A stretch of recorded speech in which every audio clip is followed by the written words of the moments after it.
ఒక 18 ఏళ్ల అమ్మాయి కనిపించకుండా పోయిందని ఆమె తండ్రి 7 నెలల తర్వాత పోలీసులకు కంప్లైంట్ చేశాడు. కేసు నమోదు చేసి ఇన్వెస్టిగేషన్ మొదలుపెట్టిన పోలీసులు ఒక క్లూ కనిపెట్టేలోపే అది ఎందుకు పనికిరాకుండా పోయేది. మరో క్లూ దొరికింది అనుకునే సమయంలోనే కేసు ఊహించని మలుపు తిరిగేది. ఇలా విచారణ సాగుతూ 10 ఏళ్లు దాటిపోయింది. ఆ తర్వాత ఏం జరిగింది? ఆ రోజు 2011 జనవరి 19 ఉదయం 10:30 కేరళ కాసర్గోడ్ జిల్లా అంబలత్తర పోలీస్ స్టేషన్కు రామన్ అనే వ్యక్తి వచ్చాడు. ఆయన ముఖంలో విపరీతమైన బాధ కనిపిస్తోంది. చేతిలో ఒక ఫిర్యాదు పత్రం ఉంది. ఆ ఫిర్యాదు ఏంటంటే ఈ రామన్కు ఒక కూతురు ఉంది. ఆమె పేరు రేష్మ. కాసర్గోడ్లోని ఒక టీచర్ ట్రైనింగ్ ఇన్స్టిట్యూట్లో చదువుకుంటోంది. సరిగ్గా 6 నెలల క్రితం ఎర్నాకుళంలో నుంచి ఉద్యోగ అవకాశం వచ్చిందని ఇంటి నుంచి వెళ్ళిపోయింది. అప్పటి నుంచి తను కనిపించడం లేదని పోలీసులకు చెప్పాడు. అయితే ఇన్నాళ్లుగా అనుమానం రాకపోవడానికి కారణం కూడా చెప్పాడు. 6 నెలలుగా తన ఫోన్ నుంచి మిస్డ్ కాల్స్ ఇస్తూనే ఉంది. కానీ ఆ నంబర్కు తిరిగి కాల్ చేస్తే మాత్రం అవతలి వైపు నుంచి స్పందన ఉండేది కాదు. ఫోన్ ఎత్తకపోయినా తన కూతురు ఎర్నాకుళంలో సురక్షితంగానే ఉందని నమ్మడానికి అతని దగ్గర ఒక బలమైన కారణం ఉంది. 2010 జూన్ 5వ తేదీన రేష్మ తన తండ్రికి ఫోన్ చేసి మాట్లాడింది. అప్పుడు ఏం చెప్పిందంటే, నాన్న, నాకు ఎర్నాకుళంలో ఉద్యోగం దొరికింది. వచ్చే 2 నెలల్లో అది పర్మనెంట్ అవుతుంది. అయితే ఈ 2 నెలల పాటు డ్యూటీ మీదే ఫోకస్ చేయాలి. నా ఆలోచన వేరే వైపు మళ్ళకూడదు. అందువల్ల ఈ 2 నెలల పాటు నాకు ఫోన్ చేసి డిస్టర్బ్ చేయొద్దని ముందే చెప్పింది. కూతురు అంతగా చెప్పేసరికి ఆ తండ్రి సరే అలాగే చేద్దామని అనుకున్నాడు. తరచుగా ఆమె ఫోన్ నుంచి మిస్ కాల్ వచ్చేది. అయితే అతడు మళ్ళీ ఫోన్ చేస్తే ఫోన్ ఎత్తకపోయేది. తన కూతురు డ్యూటీలో బిజీగా ఉందేమోనని ఆ తండ్రి అనుకున్నాడు. 2 నెలలు గడిచిన తరువాత ఇక కూతురు ఫోన్ చేస్తుందని ఆశపడ్డాడు. కానీ అప్పుడు కూడా ఆమె ఫోన్ చేయలేదు. అప్పుడప్పుడు ఆమె ఫోన్ నుంచి ఎప్పట్లాగే మిస్ కాల్స్ మాత్రం వస్తూ ఉండేవి. కూతురు చెప్పడంతో మొదటి 2 నెలలు అతను సాధారణంగా తీసుకున్నాడు. కానీ ఇలా ఇంకొన్ని నెలలు గడిచేసరికి అతనికి అనుమానం కలిగింది. చివరకు 7 నెలల తర్వాత భయంతో పోలీస్ స్టేషన్కు వచ్చినట్లు చెప్పాడు. రామన్ చెప్పేదంతా విన్న పోలీసులు షాక్ అయ్యారు. ఆమె అలా చెప్పడమేంటి, ఇతను ఇలా గుడ్డిగా నమ్మడమేంటని వారికి నమ్మశక్యంగా అనిపించలేదు. ఒక అమ్మాయి అప్పటికే కనిపించకుండా పోయి 7 నెలలు అయిందంటే ఏదో ప్రమాదం జరిగిందని పోలీసులకు అనిపించింది. అయితే పోలీసులు మరింత ఆరా తీస్తే చాలా విషయాలు తెలిసాయి. కాసర్గోడ్లోని ఒక హాస్టల్లో ఉండి టీచర్ ట్రైనింగ్ ఇన్స్టిట్యూట్లో చదువుకునే రేష్మ ఎర్నాకుళానికి ఒంటరిగా వెళ్ళలేదు.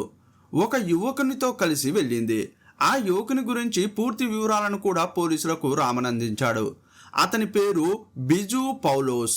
రేష్మ, బిజు పౌలోస్ ఇద్దరు మంచి సింగర్స్. రేష్మకు పాటలంటే ప్రాణం. ఆమె ప్రతి నిమిషం పాటలు, రాగాలు, బీట్స్ గురించే ఆలోచించేది. ఏ పాట విన్నా దాని ట్యూన్ ఎలా ఉంది, అందులో వాయిద్యాలు ఏం వాడారని విశ్లేషించేది. స్టేజ్ మీద మైకు పట్టుకుని పాటలు పాడుతుంటే ప్రేక్షకులు చప్పట్లు కొడుతుంటే గాలిలో తేలిపోయేది. చిన్న చిన్న స్టేజ్ షోల నుండి పెద్ద పెద్ద మ్యూజిక్ ట్రూప్ల వరకు ప్రయాణించాలని కలలుగనేది. తన పాటలతో వేలాది మందిని మంత్రముగ్ధులను చేయాలని పెద్ద పెద్ద కలలుగంది. ఈ ప్రపంచం తన ప్రతిభను గుర్తించాలనే ఆరాటం ఆమెలో ఎక్కువగా కనిపించేది. తను మొదట ఈ బిజు పౌలోస్ మ్యూజిక్ ట్రూప్లో చేరి ఆ తర్వాత బాగా పాడి పై స్థాయికి చేరాలని అనుకుంది. అయితే తన కళల గురించి తండ్రికి చెప్పినప్పుడు రామన్ ఉలిక్కిపడ్డాడు. సాధారణంగా పిల్లలు బాగా చదువుకుని మంచి ఉద్యోగం సంపాదించి జీవితంలో సెటిల్ కావాలని పేరెంట్స్ కోరుకుంటారు. అలాగే ఈ రామన్ కూడా అనుకున్నాడు. అందువల్ల ఈ పాటలు, ఈ మ్యూజిక్, ఈ గోలంతా వదిలేసి బుద్ధిగా చదువుకుని మంచి ఉద్యోగం సంపాదించే ప్రయత్నం చేయి, అంతే తప్ప టైం వేస్ట్ చేసుకోకు అని చెప్పాడు. కానీ రేష్మ మాత్రం కెరీర్ కంటే తన పాటకే ప్రాధాన్యం ఇచ్చింది. నేను ఈ రంగంలోనే సక్సెస్ అయి చూపిస్తా అనే కసి, పట్టుదల ఆమె ఆలోచనల్లో బలంగా ఉన్నాయి. అందువల్ల తండ్రి వద్దని చెప్పినా వినకుండా పౌలోస్ ట్రూప్లో పాటలు పాడడం కోసం అతనితో కలిసి ఎర్నాకుళానికి వెళ్ళిపోయింది. అయితే రేష్మ ఎర్నాకుళానికి బిజు పౌలోస్తో కలిసి వెళ్లే సమయానికి ఆమెకు ఇంకా 18 ఏళ్లు నిండలేదని రామన్ ప్రతి విషయాన్ని చెప్పుకొచ్చాడు. ఈ విషయాలు విన్న పోలీసులు ఆలోచనల్లో పడ్డారు. ఒకవేళ ఈ బిజు రేష్మను బలవంతంగా తీసుకెళ్లి రహస్యంగా పెళ్లి చేసుకుని ఉంటే అది చట్ట ప్రకారం నేరం అవుతుంది. ఒకవేళ 18 ఏళ్ళు నిండిన తర్వాతే ఆమెను పెళ్లి చేసుకుని ఉంటే అప్పుడు ఈ కేసు చట్టం ముందు నిలబడదు. ఎందుకంటే ఫిర్యాదు నమోదు చేసే సమయానికి రేష్మ వయసు 18 సంవత్సరాలు దాటింది. చట్ట ప్రకారం మేజర్ అయిన అమ్మాయికి తనకు నచ్చిన వ్యక్తితో కలిసి జీవించే హక్కు ఉంటుంది. పోలీసులు ఈ లోతుపాతులను బేరేజీ వేసుకుంటూ విచారణ చేసేలోపు రామన్కు సహనం నశించింది. తన కూతురు అదృశ్యమైన కేసును అంబలత్తర పోలీసులు తేలికగా తీసుకుంటున్నారని పై అధికారులను కలిశాడు. అప్పుడు ఉన్నతాధికారులు అంబలత్తర పోలీసులకు ఫోన్ చేసి కేసును సీరియస్గా తీసుకుని విచారించాలని చెప్పారు. పై అధికారుల ఒత్తిడితో కదిలిన అంబలత్తర పోలీసులు వెంటనే బిజును అదుపులోకి తీసుకుని విచారణ చేశారు. చివరిసారిగా రేష్మ అతనితోనే ఎర్నాకులానికి వెళ్ళిపోయిందని రామన్ చెప్పాడు. అందువల్ల ఇప్పుడు ఆమె ఎక్కడ ఉందో చెప్పాల్సిన బాధ్యత అతనిపై ఉంది. ఇప్పుడు రేష్మ ఎక్కడ ఉందని పోలీసులు గట్టిగా నిలదీశారు. అతను కూల్గా చెప్పిన సమాధానం విని పోలీసుల మైండ్ బ్లాంక్ అయింది.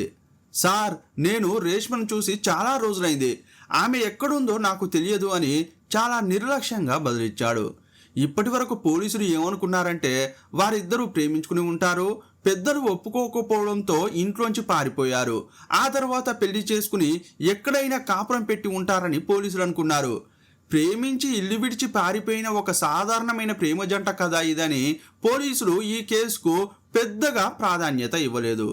కానీ ఇప్పుడు బిజు చెప్పిన మాటలు ఈ కేసు రూపురేఖలనే మార్చేశాయి. ఏయ్, నీతోనే కదా రేష్మ ఎర్నాకుళం వచ్చిందని పోలీసులు అడిగారు. కానీ అతనేమన్నాడంటే, సార్, ఆమె ఎర్నాకుళానికి నాతోనే వచ్చింది, కానీ అక్కడికి వెళ్ళిన తర్వాత నేను రేష్మను మళ్ళీ చూడలేదు. నేను ప్రయాణించిన ట్రైన్లో ఆమె కూడా ఉందంతే. అక్కడ తనకు ఏదో ఉద్యోగం దొరికిందని అప్పుడు నాతో చెప్పింది. అంతకు మించి నాకేం తెలియదని నిర్లక్ష్యంగా సమాధానం ఇచ్చాడు. మరి మీరిద్దరూ ప్రేమించుకున్నారా అని పోలీసులు అడిగారు. సార్, అదెలా కుదురుతుంది? ఈ రేష్మ నాతో కలిసి కొన్ని పాటలు పాడడానికి వచ్చే ఒక సాదాసీదా అమ్మాయి. అంతకు మించి మా ఇద్దరి మధ్య ఎలాంటి సంబంధం లేదు. అంతేకాదు, వయసు పరంగా చూస్తే ఆమె నాకు చిన్నపిల్లల లాంటిదని చెప్పాడు. వయసు విషయంలో అతని మాటలు నిజమే అని పోలీసులకు కూడా అనిపించాయి. ఈ బిజు పౌలోస్ వయసుతో పోలిస్తే రేష్మ చాలా చిన్నది. కానీ ఆమె గురించి అతన్ని ఏ కోణంలో ప్రశ్నించినా ఇంతకు మించి ఏమీ తెలియదని చెప్పాడు. సార్, జూన్ 5వ తేదీన ఎర్నాకుళానికి బయలుదేరే ముందు రేష్మ నాకు ఫోన్ చేసింది. యాక్చువల్గా నేను కాసర్గోడ్ నుంచి ఎర్నాకుళం మధ్య తరచుగా రాకపోకలు సాగిస్తుంటాను. అయితే తనకు ఎర్నాకుళంలో ఉద్యోగం దొరికిందని, ఇప్పుడు తాను కూడా అక్కడికే వెళ్తున్నాను కాబట్టి నీకు వీలైతే ఆ ప్రయాణంలో నన్ను కూడా తీసుకెళ్ళమని అడిగింది. ప్రయాణంలో తనకు కాస్త తోడుగా ఉంటానని ఆమె అనుకుంది. అందులో నాకు తప్పు అనిపించలేదు, భారం అని కూడా అనిపించలేదు. నేను ఒప్పుకున్నా ఒప్పుకోకపోయినా ఆమె ఎలాగైనా ఎర్నాకుళం వెళ్ళిపోతుంది. అలాంటప్పుడు ఇద్దరం మాట్లాడుకుంటూ వెళ్తే టైంపాస్ అవుతుంది కదా అనుకున్నాను. అందువల్లే ఆమె హాస్టల్కు వెళ్ళి పికప్ చేసుకున్నాను. ఎర్నాకుళంలో ట్రైన్ దిగిన మరుక్షణం ఎవరి దారిన వారు వెళ్ళిపోయాం. ఆ తర్వాత ఆమె ఎక్కడుంది, ఏమైపోయిందనే విషయాలు నాకు అస్సలు తెలియదని చెప్పాడు.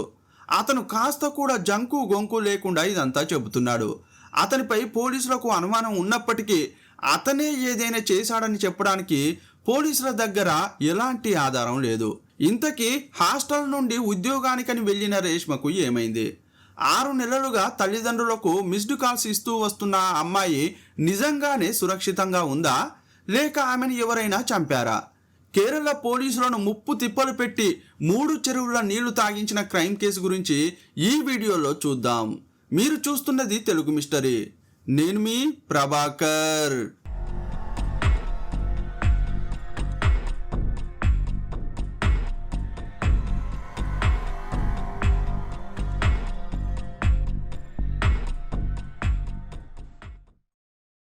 వెంటనే ఎర్నాకుళం జిల్లాలోని ప్రతి పోలీస్ స్టేషన్కు రేష్మ ఫోటోను ఫ్యాక్స్ ద్వారా పంపించారు. రేష్మ ఆచూకీ ఏమైనా దొరుకుతుందేమోనని కాసర్గోడు పోలీసులు తీవ్రంగా ప్రయత్నించారు. నేరుగా వెళ్ళి ఎర్నాకుళం జిల్లా అంతటా జల్లెడ పెట్టారు. కానీ ఆ నగరంలోని ఏ పోలీస్ స్టేషన్ నుంచి కూడా రేష్మకు సంబంధించి చిన్న క్లూ కూడా దొరకలేదు. ఎర్నాకుళం నుంచి ఎలాంటి సానుకూల స్పందన రాకపోయినా పోలీసులు మాత్రం తమ ప్రయత్నాన్ని ఆపలేదు. కాసర్గోడ్, కన్నూర్, కోజికోడ్ జిల్లాల్లో తమ దర్యాప్తును మరింత విస్తృతం చేశారు. ఈ విచారణలోనే పోలీసులకు కొన్ని ఆసక్తికరమైన విషయాలు తెలిసాయి.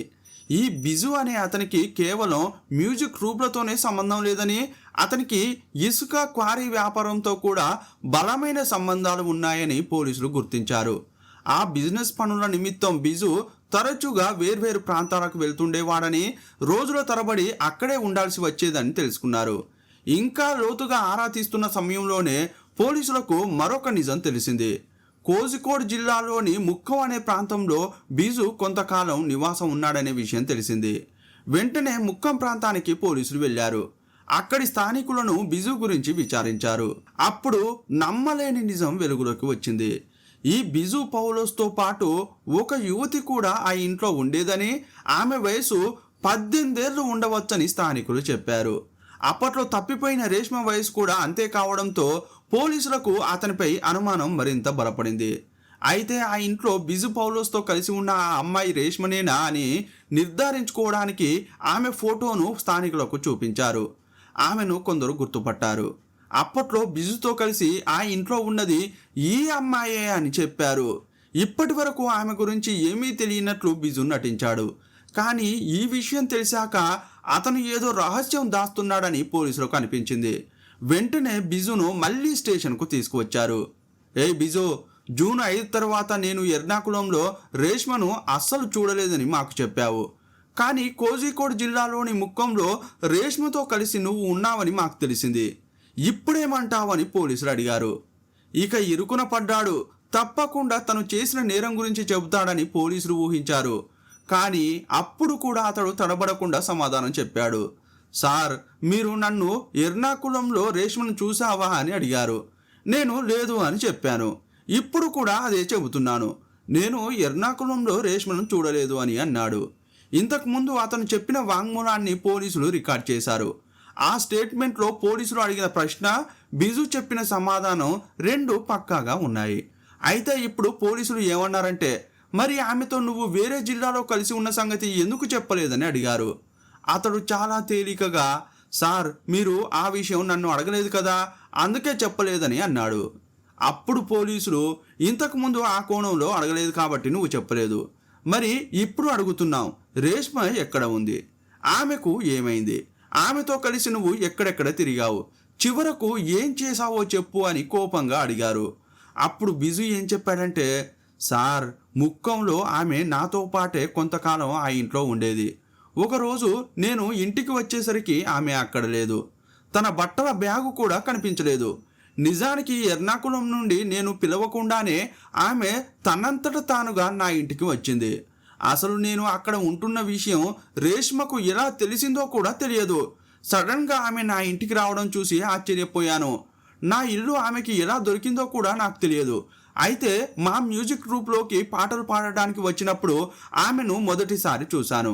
మాది చాలా పెద్ద ట్రూపు. చాలామంది కొత్త వాళ్ళని ఎంకరేజ్ చేస్తుంటాం. అలా మా ట్రూప్లో అవకాశం పొందిన ఒక సాదాసీదా అమ్మాయి ఈ రేష్మ. అంతకు మించి ఆమెతో నాకు ఎలాంటి సంబంధం లేదు. ఒకరోజు నేను ఎర్నాకుళం వెళ్తుంటే నాతో కలిసి ప్రయాణం చేసింది. ఆ తర్వాత ముక్కంలో నేను ఉండే చోటుకు వచ్చి కొన్ని రోజులు ఆశ్రయం ఇవ్వమని ప్రాధేయపడింది. ఆమెకు ఏవేవో సమస్యలు ఉన్నట్లున్నాయి. పైగా తెలిసిన అమ్మాయి. ఎందుకో నో చెప్పి ఆ అమ్మాయిని రోడ్డు మీద వదిలేయడానికి నా మనసు ఒప్పుకోలేదు. అందుకే ఆమెను నా ఇంట్లో ఉండడానికి ఒప్పుకున్నాను. కానీ ఆ తర్వాత ఆమె సమస్యల గురించి కానీ ఆమె నా ఇంటికి ఎలా వచ్చిందని కానీ అడగలేదు. ఎందుకంటే అప్పుడు నేను చాలా బిజీగా ఉన్నాను. ముక్కంలోని ఇసుక క్వారీ బిజినెస్ పనుల్లో క్షణం కూడా తీరిక ఉండేది కాదని చెప్పాడు. బిజును ఇంతకు ముందు అంబలత్తర పోలీసులు విచారించినప్పుడు జూన్ 5 తర్వాత రేష్మ జాడ తనకు తెలియదని, ఆమెను అసలు చూడనే లేదని చెప్పాడు. కానీ ఇప్పుడు అదే మనిషి కోజికోడ్లో రేష్మతో కలిసి ఒకే ఇంట్లో ఉన్నానని ఒప్పుకున్నాడు. అందువల్ల పోలీసులకు అతనిపై అనుమానం మరింత బలపడింది. కానీ ఎంత విచారించినా అతని నుంచి అంతకుమించి ఒక్క విషయం కూడా రాబట్టలేకపోయారు. కానీ తమ కూతురు కోజికోడ్లో ఈ బిజుతో కలిసి ఉందనే విషయం తెలిసి రేష్మ తండ్రి రామన్ చాలా బాధపడ్డాడు. కంటికి రెప్పలా పెంచుకున్న కూతురు తమకు చెప్పకుండా బిజుతో కలిసి కోజికోడ్లో కాపురం పెట్టిందనే నిజాన్ని అతను జీర్ణించుకోలేకపోయాడు. అయితే రేష్మ ఎక్కడికి వెళ్ళింది, ఏమైపోయిందనే విషయాలు బిజుకు మాత్రమే తెలుసని బలంగా నమ్మాడు. అప్పటి నుంచి మళ్ళీ పోలీసు ఉన్నతాధికారుల చుట్టూ తిరిగాడు. విచారణను మరింత వేగవంతం చేయాలని, తన కూతురు ఆచూకీ తేల్చాలని వేడుకున్నాడు. అప్పుడు ఉన్నతాధికారులకు కూడా ఈ కేసులో ఏదో మిస్టరీ ఉందని అనిపించింది. అంత తేలిగ్గా వదిలేయకూడదని ఒక ప్రత్యేక బృందాన్ని ఏర్పాటు చేశారు. రేష్మ అదృశ్యం వెనుక ఉన్న మర్మాన్ని ఛేదించడానికి ఆ బృందం రంగంలోకి దిగింది. అంబలత్తర స్థానిక పోలీసులు ఎంత దర్యాప్తు చేసినా అంతుచిక్కని కేసును ఇప్పుడు ప్రత్యేక బృందం తమ చేతుల్లోకి తీసుకుంది. అధికారుల టేబుల్ మీద చాలా సాక్ష్యాలు ఉన్నాయి. రామన్ ఇచ్చిన ఫిర్యాదు, నిందితుడు బిజు ఇచ్చిన స్టేట్మెంట్లు, ఆ అమ్మాయి చదువుకున్న హాస్టల్ వార్డెన్ వాంగ్మూలం, ఆమెతో పాటు పాటలు పాడే తోటి స్నేహితుల వాంగ్మూలాలన్నీ ఇప్పుడు టేబుల్పై ఉన్నాయి. వారందరూ చెప్పిన సాక్ష్యాలను ఒకదానితో ఒకటి బేరీజు వేశారు. అప్పుడు అధికారులకు అనుమానం ఈ బిజు మీదే కలిగింది. వారి ఆలోచన ఎలా ఉందంటే, బిజు రేష్మ కలుసుకున్నారు, ఒకే చోట కలిసి ఉన్నారు. సడన్గా ఆమె కనిపించకుండా పోయింది. అయితే ఆమె మిస్సింగ్ వెనుక ఉన్న మర్మమేంటో బిజుకు మాత్రమే తెలుసని బాగా నమ్మారు. వారు నిజాలు రాబట్టడానికి ఎంత ప్రయత్నించినా అతని గొంతులో నుంచి కొత్త నిజం ఒక్కటి కూడా రాబట్టలేకపోయారు. అతను పదే పదే అవే మాటలు వల్లివేశాడు. ఎలాంటి క్లూ లేక కేసు నెమ్మదిగా కోల్డ్ స్టోరేజీ వైపు అడుగులు వేసింది. కాలం మాత్రం గిర్రున తిరిగిపోయింది. ఇప్పుడు 10 ఏళ్లు గడిచిపోయాయి. ఈ సంఘటన 2010లో జరిగితే 2021 వచ్చేసింది. ఈ 10 ఏళ్లలో పోలీసులు, సిట్ అధికారులు బిజు పౌలు చుట్టూ తిరగడం తప్ప రేష్మ అసలు ఎక్కడికి వెళ్ళింది, ఆమెకు ఏమైందనే విషయాలను కనుక్కోలేకపోయారు. కనీసం తన కూతురు బతికే ఉందా లేదా అనే విషయం కూడా తెలియక రామన్ నరకం అనుభవించాడు. అందుకే రామన్ తన పోరాటాన్ని ఎక్కడా ఆపలేదు. కానీ ఎస్ఐటి అధికారులు తమ దర్యాప్తును ముగించారు. తమకు కేటాయించిన ఇతర ప్రభుత్వ విధుల్లో బిజీ అయిపోయారు. అధికారులు ఎప్పుడూ ఒకే కేసును పట్టుకుని ఉండలేరు కదా. కానీ ఈ రామన్కు ఆ వెసులుబాటు లేదు. రక్తం పంచుకుని పుట్టిన బిడ్డకు ఏమైందో అని అతనికి తెలియాలి. అందుకోసం అలుపెరగని పోరాటం చేశాడు. ఈ రేష్మ ఎస్సీ సామాజిక వర్గానికి చెందిన వ్యక్తి. అందువల్ల ఆ సంఘాన్ని కలిసిన రామన్ తన కన్నీటి గాథను చెప్పుకున్నాడు. వారు ఆయనకు బాసటగా నిలబడ్డారు. రామన్ను ప్రముఖ లాయర్ దగ్గరకు తీసుకెళ్లారు. ఆయన సలహా మేరకు హైకోర్టులో హెబియస్ కార్పస్ పిటిషన్ దాఖలు చేశాడు. నా కూతురు రేష్మను కోర్టు ముందు హాజరుపరచాలని కోరాడు. ముక్కం ప్రాంతంలో ఉన్నప్పుడు రేష్మ తనకి చెప్పకుండా వెళ్ళిపోయిందంటూ బిజు పోలీసుల విచారణలో ఒప్పుకున్నాడు. కానీ అతను అబద్ధాలు చెబుతున్నాడని, అతని కంట్రోల్లోనే నా కూతురు ఉన్నట్లు నాకు అనిపిస్తోందని, వెంటనే రేష్మను కోర్టులో ప్రవేశపెట్టేలా ఆదేశాలు ఇవ్వాలని రామన్ అభ్యర్థించాడు. రేష్మ అదృశ్యమై 10 ఏళ్లు దాటినా కేసు ఎటూ తేలకపోవడంతో రామన్ వేసిన హెబియస్ కార్పస్ పిటిషన్ కేరళలో సంచలనం సృష్టించింది. పత్రికల్లో, టీవీ ఛానళ్లలో బ్రేకింగ్ న్యూస్గా మారింది. చాలామంది ఈ కేసు గురించే మాట్లాడుకోవడం మొదలుపెట్టారు. ఒక యువతి కనిపించకుండా పోయి 12 ఏళ్లైనా పోలీస్ డిపార్ట్మెంట్ ఒక్క క్లూ కూడా కనిపెట్టకపోవడం దారుణమని జనం రోడ్లెక్కారు. పోలీసులు ఘోరంగా వైఫల్యం చెందారని ఆరోపించారు. వెంటనే ఈ కేసును సిబిఐకి అప్పగించాలని ఆందోళనలు చేశారు. ప్రజల నుంచి వస్తున్న ఒత్తిడితో ఆ కేసు ఫైల్ను తన చేతుల్లోకి తీసుకున్న హైకోర్టు ఈ దర్యాప్తుపై రాష్ట్ర ప్రభుత్వ అభిప్రాయాన్ని కోరింది. ఈ కేసును సిబిఐ విచారణకు ఇవ్వాలా వద్దా అని న్యాయస్థానం ప్రభుత్వాన్ని నిలదీయగా, ప్రభుత్వమే ఈ మిస్టరీని ఛేదిస్తుందని, అందుకోసం క్రైమ్ బ్రాంచ్కు కేసును అప్పగిస్తామని హైకోర్టుకు ప్రభుత్వం హామీ ఇచ్చింది. అయితే ప్రభుత్వం ఇచ్చిన మాటలను నమ్మిన హైకోర్టు దర్యాప్తు పారదర్శకంగా జరగాలని కొన్ని నిబంధనలు విధించింది. రేష్మ అదృశ్యం కేసును విచారించడానికి కొత్తగా క్రైమ్ బ్రాంచ్ టీంను ఏర్పాటు చేయాలి. ఆ విచారణ మొత్తాన్ని ఐజీ ర్యాంక్ సీనియర్ అధికారి స్వయంగా పర్యవేక్షించాలి. క్షేత్రస్థాయిలో విచారణ జరిపే అధికారి ఎస్పీ ర్యాంకుకు తక్కువ కాకూడదని, అతనికి సహాయంగా అత్యంత ప్రతిభావంతులైన డిఎస్పీ స్థాయి అధికారులు ఉండాలని ఆదేశాలు జారీ చేసింది. ప్రభుత్వం ఈ షరతులన్నింటికీ అంగీకరించింది. ఇదే తరహాలో ఒక పవర్ఫుల్ స్పెషల్ క్రైమ్ బ్రాంచ్ టీంను రంగంలోకి దింపింది. హైకోర్టు ఆదేశాల మేరకు నార్త్ జోన్ ఎస్పీ ప్రకాష్ తోటత్తిలకు ఈ కేసు దర్యాప్తు బాధ్యతలను అప్పగించారు. వెంటనే క్రైమ్ బ్రాంచ్ టీం రేష్మ కేసుకు పట్టిన దుమ్మును దులిపింది. అందరి స్టేట్మెంట్లను క్షుణ్ణంగా చదివారు. 2010 జూన్ 5వ తేదీన బయటకు వచ్చిన రేష్మను చిట్టచివరిసారిగా చూసింది, మాట్లాడింది బిజు మాత్రమే. అయితే బిజును గతంలో పోలీసులు ప్రశ్నించినప్పుడు రేష్మ కొంతకాలం పాటు కోజికోడ్ జిల్లాలోని ముక్కం అనే ప్రాంతంలో బిజుతో పాటు ఒకే ఇంట్లో ఉందని తేలింది. ఒకరోజు ఆమె చెప్పా పెట్టకుండా వెళ్ళిపోయినట్లు అతను ఆల్రెడీ వాంగ్మూలం ఇచ్చాడు. అయితే అతని మాటల్లో నిజం ఎంతవరకు ఉందనే కోణాన్ని నిగ్గు తేల్చడానికి క్రైమ్ బ్రాంచ్ అధికారులు ఆ పాయింట్ నుంచే తమ దర్యాప్తును ప్రారంభించారు. రేష్మ గురించిన వెతుకులాటను పక్కన పెట్టి తమ పూర్తి ఫోకస్ను బిజు వైపు మళ్లించారు. గాయకుడి ముసుగులో ఉన్న అతని నేపథ్యం ఏంటని ఆరా తీశారు. కేవలం గాయకుడిగా మాత్రమే కాకుండా ఇసుక క్వారీ వ్యాపారాలు చేస్తూ పలు ప్రాంతాల్లో తిరిగే బిజు పౌలోస్ గురించి పూర్తి వివరాలు తెలుసుకున్నారు. అతను కోజికోడ్ జిల్లాలోని ముక్కం ప్రాంతంలోనే కాకుండా ఇంకా ఏ ప్రాంతాల్లో ఇళ్లను అద్దెకు తీసుకుని ఉన్నాడో వెతికారు. కానీ ఆ సమయంలో బిజును నేరుగా కలిసి ఎంక్వైరీ చేసే వెసులుబాటు పోలీసులకు లేదు. ఎందుకంటే అతను అప్పటికే గల్ఫ్ దేశాలకు వెళ్ళిపోయాడు. అయితే 2010 నుంచి 2011 మధ్య కాలంలో అతను నడిపిన వ్యాపారాల చిరునామాలను 14 సంవత్సరాల తర్వాత అంటే 2024లో క్రైమ్ బ్రాంచ్ అధికారులు ఒక్కొక్కటిగా వెలికితీయడం మొదలుపెట్టారు. అలా గాలిస్తున్న క్రమంలో వటకర అనే ప్రాంతంలో బిజు ఒక ఇల్లు అద్దెకు తీసుకుని ఉన్నాడనే విషయం క్రైమ్ బ్రాంచ్కు తెలిసింది. వెంటనే అధికారులు ఆ ఇంటికి వెళ్ళారు. ఆ ఇంటి యజమానిని కలిసి 2010-11 కాలంలో బిజు అనే అతను మీ ఇంట్లో అద్దెకు ఉన్నాడా అని అడిగారు. సాధారణంగా అద్దె ఇళ్లలో జనం ఎప్పుడూ మారుతూ ఉంటారు. అందువల్ల 14 ఏళ్ల కిందట ఒక కాంట్రాక్టర్ గురించి ఆ యజమానిని అడిగినప్పుడు అతను చాలాసేపు ఆలోచించాడు. చివరకు బిజు గుర్తుకు వచ్చాడు. అతని గురించి కొన్ని విషయాలు చెప్పిన తర్వాత అతనితో పాటు ఒక అమ్మాయి కూడా ఇంట్లో ఉండేది. ఆమె తన చెల్లెలు అని మాకు పరిచయం చేశాడని ఆ యజమాని అసలు నిజం బయటపెట్టాడు. అయితే ముక్కం ఇల్లు వదిలేసిన తర్వాత వటకర ఇంటికి మారినప్పటికీ బిజుతో పాటు ఆ అమ్మాయి కూడా ఉందనే నిజం క్రైమ్ బ్రాంచ్కు తెలిసింది. ఇక వెంటనే గల్ఫ్లో నక్కిన బిజు పౌలోస్ను దేశానికి రప్పించే వ్యూహాన్ని విజయవంతంగా అమలు చేశారు. అతను కాసర్గోడ్ రాగానే విచారణ కోసం తీసుకెళ్లారు. బిజు కళ్ళలోకి చూస్తూ ఎస్పీ ప్రకాష్ తోటత్తిల్ గంభీరంగా ప్రశ్నించారు. బిజు, నువ్వు అంతకుముందు ఎస్ఐటి అధికారులకు చెప్పిన స్టేట్మెంట్ను మేము పూర్తిగా చదివాం. ఆ స్టేట్మెంట్ ప్రకారం నీతో పాటు ముక్కంలో రేష్మ ఉన్నట్లు చెప్పావు. మరి నువ్వు వటకరలో అద్దెకు ఇల్లు తీసుకుని ఉన్నప్పుడు నీతో పాటు ఆ ఇంట్లో 6 నెలలు కలిసి ఉన్న ఆ అమ్మాయి ఎవరు అని అడిగారు. ఒక్కసారిగా ఆ మాట వినేసరికి బిజు కాళ్ళు చేతులు వణికాయి. అతని ముఖమంతా చెమటలు పట్టాయి.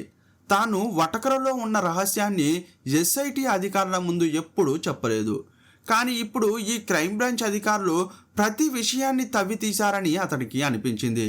ఏ బిజు, నీతో పాటు ఆ ఇంట్లో ఉన్నది మరెవరో కాదు, ఆమె రేష్మనే. ఇకనైనా దొంగ నాటకాలు కట్టిపెట్టి నిజం ఒప్పుకో.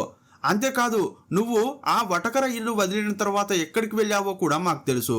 నువ్వు అక్కడి నుంచి నేరుగా కాసర్గోడ్ జిల్లాలోని మడియన్ అనే ప్రాంతానికి మకం మార్చావు. అక్కడ కూడా నీతో పాటు రేష్మ ఉందనే నిజం మాకు తెలుసు. ఇప్పుడు నిజాలు చెప్తావా లేదా అని ఎస్పీ గంభీరంగా అడిగాడు. ఈ విషయాలు కనిపెట్టిన అధికారులు తిత్తి తీసేసరికి దారికి వచ్చాడు. ఒక్కో నిజం చెప్పడం మొదలుపెట్టాడు. సార్, మీరు చెప్పింది నిజమే. వటకరలో ఆ తర్వాత మడియన్ ప్రాంతంలో కూడా రేష్మ నాతో పాటే ఉంది. మేమిద్దరం కలిసి కాపురం ఉంటున్న ఆ రోజుల్లో ఒకరోజు రాత్రి నేను పనులన్నీ ముగించుకుని ఇంటికి వచ్చేసరికి రేష్మ ఆ ఇంట్లోని దూరానికి ఊరేసుకుని కనిపించింది. ఆ దృశ్యాన్ని చూడగానే నా గుండె ఆగిపోయినంత పనైంది. భయంతో వణికిపోయాను. ఆ క్షణంలో నాకు ఏమి చేయాలో తోచలేదు. ఆ శవాన్ని చూస్తూ చాలాసేపు ఆ చీకటి గదిలో ఒంటరిగా కూర్చుండిపోయాను. రాత్రి బాగా పొద్దుపోయి అర్ధరాత్రి దాటిన తర్వాత నాకు ఒక ఆలోచన కలిగింది. ఎవరైనా ఈ శవాన్ని చూస్తే నేనే ఏదో చేశానని అనుకుంటారు. నేను ఎంత చెప్పినా నా మాట ఎవరూ వినరు. అందువల్ల రేష్మ డెడ్ బాడీని కిందకు దించాను. ఆ తర్వాతే నది దగ్గరకు వెళ్ళి అందులో పడేశానని చెప్పాడు. శవంతో పాటు ఆమె బట్టలు, బ్యాగును కూడా నీళ్ళలోకి విసిరేశాను. ఆ తర్వాత ఆమె గురించి ఎవరైనా అడిగితే తను ఇంటికి వెళ్ళిపోయిందని చెప్పాను. ఇన్నాళ్ళుగా ఈ నిజాన్ని గుండెల్లో దాచుకోలేక నరక యాతన పడ్డాను. ఇప్పుడు నిజం చెబుతున్నానని అన్నాడు. అప్పుడు పోలీసులు ఏమన్నారంటే, నీతో కలిసి ఉన్న అమ్మాయి ఆత్మహత్య చేసుకుంటే ఆ విషయాన్ని నువ్వు పోలీసులకు ఎందుకు చెప్పలేదని అడిగారు. నాతో సహజీవనం చేస్తున్న ఆ అమ్మాయి నా ఇంట్లోనే ఉరేసుకుని చనిపోతే నా మాట ఎవరు నమ్ముతారు? ఆమె ఆల్రెడీ ఇంటి నుంచి పారిపోయి వచ్చింది కాబట్టి నేనే ఆమెను వేధించానని, చిత్రహింసలు పెట్టడంతో ఆత్మహత్య చేసుకుందేమో అని కూడా తప్పుపడతారు. ఆ భయంతోనే ఈ విషయాన్ని ఎవరికీ చెప్పలేదని అన్నాడు. బిజు పౌలోస్ నోటి నుంచి వచ్చిన ఈ దారుణమైన నిజం క్రైమ్ బ్రాంచ్ అధికారులకు తీవ్ర దిగ్భ్రాంతిని కలిగించింది. దశాబ్దంగా అంతుచిక్కని మిస్టరీ వీడిపోవడంతో వారికి ఒక రకమైన ఊరట కలిగింది. ఇప్పటి వరకు రేష్మ ప్రాణాలతోనే ఉందా లేదా అనే సందిగ్ధంలో ఉన్న పోలీసులకు ఇప్పుడు ఆ అమ్మాయి ఆత్మహత్య చేసుకుని ఎప్పుడో చనిపోయిందనే నిజం తెలిసింది. ఇప్పుడు పోలీసుల ముందున్న సవాల్ ఏంటంటే రేష్మ డెడ్ బాడీని కనుగొనాలి. కనీసం ఆమె శరీరానికి సంబంధించిన అవశేషాలైనా పట్టుకోవాలి. శవాన్ని ఎక్కడైతే అతడు పారేశాడో ఆ నదికి వెళ్ళి బాగా వెతికారు. 14 సంవత్సరాల తర్వాత వెతుకుతుంటే శవానికి సంబంధించిన ఆనవాళ్లు దొరకడం చాలా కష్టమని పోలీసులకు కూడా తెలుసు. కానీ ఏదో చిన్న ఆశతో తమ ప్రయత్నం చేశారు. స్కూబా డైవర్లను, అనుభవజ్ఞులైన ఈతగాళ్లను పిలిపించి నదిలోకి దింపారు. గంటల తరబడి నీళ్లలోకి మునిగి నదిలో చాలా వెతికారు. కానీ ఎంత గాలించినా డెడ్ బాడీకి సంబంధించిన ఆనవాళ్లు దొరకలేదు. రేష్మ దుస్తులు, బ్యాగు, ఆమె శరీరానికి సంబంధించిన చిన్న ఎముక కూడా దొరకలేదు. దీంతో క్రైమ్ బ్రాంచ్ అధికారులు నిరాశకు గురయ్యారు. ఈ క్రమంలో నిందితుడిని ఇంకొంతకాలం చట్టపరంగా రిమాండ్లో ఉంచడానికి కుదరలేదు. ఎందుకంటే ఈ కేసులో బిజు పౌలోస్ నేరం చేసినట్లు ఎలాంటి ఆధారాలు లేవు. డెడ్ బాడీ కనిపించలేదు. ఆమె ఆత్మహత్య చేసుకుంటే డెడ్ బాడీని నదిలో పారేసినట్లు మాత్రమే అతను చెప్పాడు. అయితే అతను పక్కా ప్లాన్తో హత్య చేయలేదు. డెడ్ బాడీని నదిలో పారేసినంత మాత్రాన హంతకుడు అనలేం. హత్యా నేరం కింద కేసు పెట్టలేరు. కనీసం ఆమెను ఉరివేసుకునేలా ప్రేరేపించాడనే కేసు పెట్టడానికి కూడా సాక్ష్యాలు లేవు. అందువల్ల అతనిపై నేరం నిరూపించడం అంత సులభం కాదని వారికి అనిపించింది. అయితే అతను చేసిన తప్పు ఒక్కటే. అదేంటంటే ఒక యువతి అనుమానాస్పద రీతిలో చనిపోతే ఆ శవం గురించి వెంటనే పోలీసులకు సమాచారం ఇవ్వాలి. కానీ అతను రహస్యంగా నదిలో పడేసి ఆధారాలు చెరిపేశాడు. ఏదేమైనప్పటికీ సరైన సాక్ష్యాలు దొరకని కారణంగా బిజు పౌలోస్ను ఎక్కువ రోజులు జైలులో ఉంచడం సాధ్యం కాలేదు. దాంతో కోర్టు నుంచి అతనికి బెయిల్ మంజూరైంది. అయితే ఈసారి అతను విదేశాలకు పారిపోకుండా పాస్పోర్టును, ఇతర ముఖ్యమైన పత్రాలను సీజ్ చేశారు. రేష్మకు సంబంధించిన ఆధారం ఏదైనా దొరికితే తప్ప ఈ కేసు కొలిక్కిరాదని, లేదంటే లొసుగులను ఆసరాగా చేసుకుని బిజు ఈజీగా తప్పించుకుంటాడని పోలీసులకు బాగా తెలుసు. పోలీసులు చెప్పే విషయాలకు తగిన సాక్ష్యాలు లేకపోతే నిందితుడికి అనుకూలంగా తీర్పు వచ్చే అవకాశమే ఎక్కువగా ఉంటుంది. ఏం చేయాలా అని పోలీసులు తలలు పట్టుకుంటున్న సమయంలో 2025 ఏప్రిల్లో బేపూర్ సముద్ర తీరానికి ఒక పెద్ద ఎముక కొట్టుకొచ్చినట్లు పోలీసులకు సమాచారం వచ్చింది. పోలీసులు అక్కడికి వెళ్ళి పరిశీలించినప్పుడు అది ఏ జంతువుదో కాదని, ఖచ్చితంగా మనిషి ఎముక అని అనుకున్నారు. వెంటనే ఫోరెన్సిక్ నిపుణులను పిలిపించారు. ఫోరెన్సిక్ నిపుణులు ఆ ఎముకను క్షుణ్ణంగా పరిశీలించి ఇది ఒక యువతికి సంబంధించిన తొడ ఎముక అని చెప్పారు. ఆమె వయసు దాదాపు 20 సంవత్సరాల లోపు ఉంటుందని, చనిపోయి దాదాపు 10 నుంచి 15 ఏళ్లు గడిచిపోయి ఉంటాయని నిర్ధారించారు. ఫోరెన్సిక్ నిపుణులు ఇచ్చిన ఆ కీలకమైన నివేదిక ఈ చిక్కుముడిని విప్పేందుకు దారి చూపింది. నదిలో రేష్మ శవం కోసం గాలిస్తే ఏమీ దొరకలేదు. కానీ సముద్రంలో ఆనవాళ్లు లభించాయి. ఇదే సమయంలో క్రైమ్ బ్రాంచ్ ఒక సర్క్యులర్ను తయారు చేసి కేరళలోని అన్ని పోలీస్ స్టేషన్లకు పంపింది. 2010 నుంచి 2025 వరకు కోజికోడ్, కన్నూర్, కాసర్గోడ్ జిల్లాల పరిధిలోని ఏదైనా పోలీస్ స్టేషన్లో 18 నుండి 20 సంవత్సరాల వయసున్న యువతుల మృతదేహాలు దొరికాయా? ఒకవేళ లభిస్తే వాటికి సంబంధించిన వివరాలు ఏమైనా సేకరించారా అని ఆరా తీశారు. ఆయా సమయాల్లో నమోదైన గుర్తు తెలియని మరణాల గురించి, అమ్మాయిల అదృశ్యాలు, మృతదేహాల గురించి లోతైన విచారణ సాగింది. ఇలా గాలింపు జరుగుతున్న సమయంలోనే బేపూర్ పోలీస్ స్టేషన్కు అందిన ఆ ఎముక, దానికి సంబంధించిన ఫోరెన్సిక్ నివేదిక క్రైమ్ బ్రాంచ్ దృష్టికి వచ్చాయి. వెంటనే క్రైమ్ బ్రాంచ్ అధికారులు బేపూర్ పోలీస్ స్టేషన్కు వచ్చారు. ఆ ఎముకకు DNA పరీక్ష మరియు మ్యాచింగ్ ప్రక్రియ విజయవంతంగా పూర్తి చేశారు. అప్పుడు అసలు విషయం తెలిసింది. దొరికిన ఆ ఎముక మరెవరిదో కాదు, రేష్మదేనని నిర్ధారణ అయింది. రేష్మ శరీరానికి సంబంధించిన ఒక భాగం దొరకడంతో ఈ కేసు మళ్ళీ ఊపందుకుంది. క్రైమ్ బ్రాంచ్ అధికారులకు ఇప్పుడు నిజంగానే కేసును గెలవగలమనే కొత్త ఉత్సాహం వచ్చింది. వారు వెంటనే బిజు పౌలోస్ను మళ్ళీ విచారణకు పిలిచారు. అతన్ని మరింత కఠినంగా విచారించారు. అప్పుడు బిజు మరిన్ని విషయాలు చెప్పాడు. బిజు పౌలోస్, రేష్మ ఇద్దరు పాటల ప్రోగ్రాంల ద్వారా ఒకరికొకరు పరిచయమయ్యారు. ఆ తర్వాత మంచి స్నేహితులయ్యారు. వారిద్దరూ నిత్యం పాటల గురించి ముచ్చటించుకుంటూ కాలక్రమేణా వారికే తెలియకుండా ప్రేమలో పడ్డారు. రేష్మ మనసులో బిజు అంటే ఆరాధన, ప్రేమ కలిగాయి. అతనిపై ప్రేమ హద్దులు దాటిపోవడం వల్లే ఆమె తన కుటుంబ సభ్యులను సైతం లెక్క చేయకుండా బిజుతో కలిసి పారిపోయింది. బిజుతో కలిసి ముక్కం, వటకర, మడియన వంటి ప్రాంతాల్లో ఎన్నో ఇళ్లలో కాపురం పెట్టింది. అయితే ఆమె తన కుటుంబ సభ్యుల కంటపడకుండా, ఎవరికీ కనిపించకుండా తలదాచుకోవడానికి ఒక బలమైన కారణం ఉంది. ఆమె ఇల్లు వదిలి పారిపోయి వచ్చే నాటికి ఆమెకింకా 18 ఏళ్ళు లేవు. 18 ఏళ్ళు దాటితేనే తనకు నచ్చిన వ్యక్తితో కలిసి జీవించడానికి, పెళ్లి చేసుకోవడానికి చట్టపరమైన అడ్డంకులు ఉండవు. అలా వారు వటకరలో అద్దె ఇంట్లో ఉంటున్న సమయంలోనే రేష్మకు 18 ఏళ్ళు నిండాయి. తను మేజర్ కాగానే పెళ్లి చేసుకోవాలని బిజును ఒత్తిడి చేసింది. యాక్చువల్గా ఈ బిజు ఆమెను వాడుకుని వదిలేయాలని అనుకున్నాడు. కానీ రోజు రోజుకు ఆమె నుంచి ప్రెషర్ పెరగడంతో చంపేయాలని నిర్ణయించుకున్నాడు. తన ప్లాన్ను అమలు చేయడానికి వెంటనే వటకర ఇల్లు ఖాళీ చేసి కాసర్గోడ్ జిల్లాలోని మడియన ప్రాంతానికి మకాం మార్చాడు. అక్కడికి వెళ్ళిన తర్వాత పెళ్లి చేసుకుంటానని రేష్మను నమ్మించాడు. కానీ అక్కడికి వెళ్ళి చాలా రోజులైనా అతను పెళ్లి గురించి నోరు మెదపలేదు. రేష్మ పట్టుబట్టి అడగడంతో మోసగాడైన బిజు పౌలోసు కోపంతో రగిలిపోయాడు. ఎందుకంటే అతనికి ఆల్రెడీ పెళ్లి అయింది, పిల్లలు కూడా ఉన్నారు. భార్యా పిల్లలను వదిలేసి రేష్మను పెళ్లి చేసుకోవడం అతనికి అసలు ఇష్టం లేదు. కానీ రేష్మ మాత్రం తన జీవితాన్ని అతనికే అంకితం చేసింది. అందువల్ల పెళ్లి చేసుకుని తీరాల్సిందే అని పట్టుబట్టింది. ఇక ఆమె బతికుంటే ఈ టార్చర్ తప్పదని భావించిన బిజు ఎలాగైనా ఆమెను వదిలించుకోవాలని అనుకున్నాడు. ఒకరోజు రాత్రి ఆమె గొంతు పిసికాడు. తన చేతులతోనే ఆమెకు ఊపిరాడకుండా చేశాడు. ఆమె గిలగిలా కొట్టుకుంటూ చనిపోతుంటే సంతోషించాడు. అప్పుడు చుట్టుపక్కల ఇళ్లలోని వారంతా గాఢ నిద్రలో ఉన్నారు. ఆ శవాన్ని బయటకు తీసుకువచ్చి నదిలో పారేసినట్లు నిందితుడు చెప్పుకొచ్చాడు. అత్యంత చాకచక్యంగా దర్యాప్తు సాగించిన ఎస్పీ ప్రకాష్ తోటత్తిల్ సుదీర్ఘ పోరాటం తర్వాత రేష్మను దారుణంగా హత్య చేసిన నిందితుడికి సంకెళ్లు వేశారు. 2025 ఏప్రిల్లో బిజును అరెస్ట్ చేశారు. ప్రస్తుతం ఈ కేసు కోర్టులో విచారణ జరుగుతోంది. ఈ నేరాన్ని కోర్టులో నిరూపించే క్రమంలో ముందు పోలీసులకు, ప్రాసిక్యూషన్కు చాలా ఇబ్బందులు ఎదురు కావచ్చు. పోలీసులకు ఇలాంటి కేసులు సవాల్తో కూడుకున్నవి. ఏమాత్రం ఏమరపాటుగా ఉన్నా నిందితులు తప్పించుకుంటారు.